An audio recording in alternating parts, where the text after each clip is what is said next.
Hey, welcome back. Chili Sportscards here. Today I want to talk to you guys about eBay selling and how to properly package what you're selling out so that way it doesn't get damaged or bent or broken or anything like that. There's a proper way to do things and there's an improper way to do things.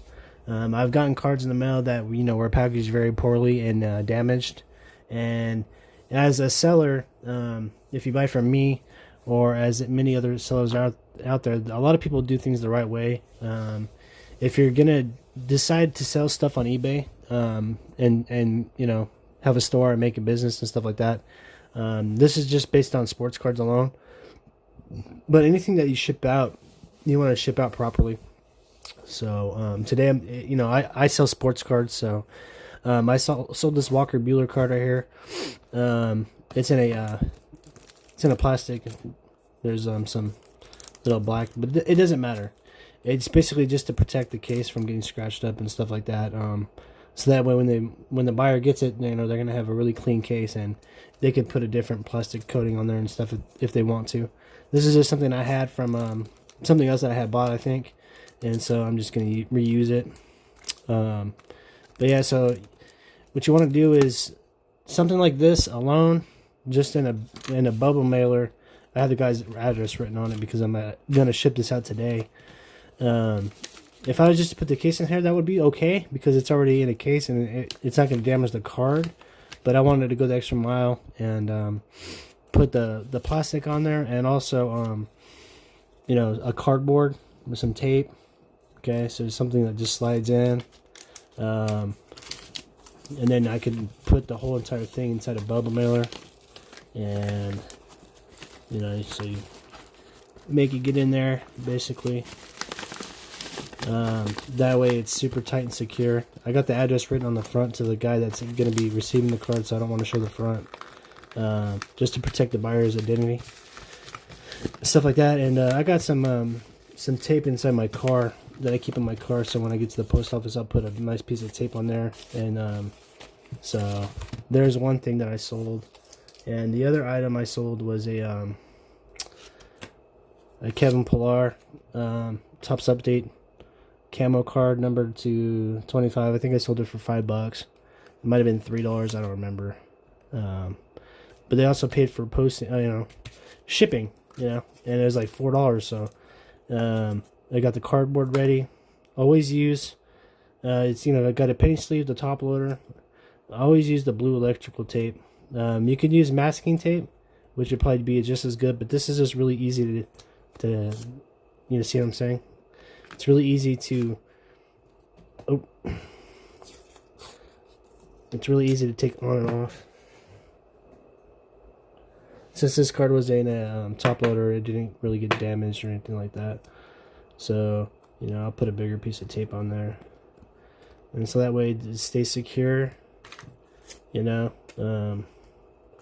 already made up this cardboard piece right here. So you just slide it in a nice cardboard piece, and then it just becomes super secure. I'm gonna put it in there, and then take that off. Like I said, later on when I get to the actual post office, I'll put a piece of tape on this, and it's all wrinkly right there, but it's not gonna matter. And I haven't wrote the guy's address on here yet, but I'll do that in a little bit. And so anyways, that's the proper way to do it. If I had if I was shipping out this card right here, I would I don't think that these come out very easy, so I don't think I'd put blue tape there, but I could I'm sorry, I'm having a hard time talking here today, I don't know why. I could put a piece of blue tape right here and seal that off. I'd definitely do it on something like that. And then it's the same step, same process. You want to always go above and beyond as far as making sure that the card is going to get to the buyer as nice and preserved and in the same condition as as you have it here in your hands. If I was selling this card right here, I would want to make sure that they got this in the exact condition that I sent it. So by whatever means necessary, you would do that. Stay away from anything that has Scotch tape. Scotch tape is a mess. You don't ever want to use any kind of Scotch tape, wrapping tape, anything like that. You're gonna always want to use blue electrical or maybe masking tape to ship your cards, and that's just a good practice. I don't recommend anything else. So that's just a quick example of how to properly ship your cards out. If you decide that you want to get into this business and you want to be somebody that's recognized as a good seller, that's part of the process. You got to ship your cards out right, and I recommend you do the same things that I'm doing, and you'll have a lot of happy customers. I'll show you my my eBay store and my reviews on there. So here's my eBay store, my profile. That's me, member since this year. It says I got 112. Okay, they're all positive.